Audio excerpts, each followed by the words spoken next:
kuwi ketoke. Ketoke rong suwe le dadi pendhita iki. Heeh, ketok ya wis ning wis ben piye ngendikane Sunan Prabu Duryudana Bapa Peremban. Ana dawuh apa?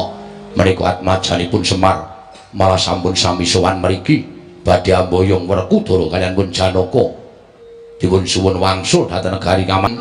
Masrahke bongkoan marang para Sata Kurawa iki margane panjenengan mang maju mriki Ndara Surtayu nek ajeng kewirang. Nampil aku le perang. Nganggo iki kowe aku. Ayo kene. Iki sandangan pencak silat.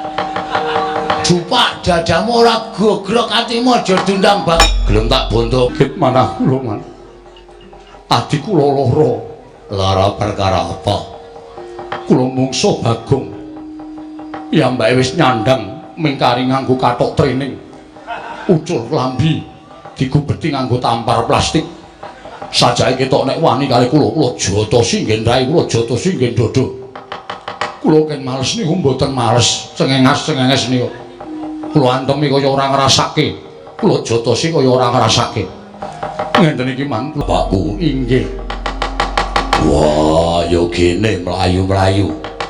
Kurawa bubar mawut mboten nganten-ngantenan. Dipun trajang Panakawan. Petruk Gareng kaliyan Bagong. Anggenipun ngamuk punggung Sunatantaha Nirbaya Nirwikara.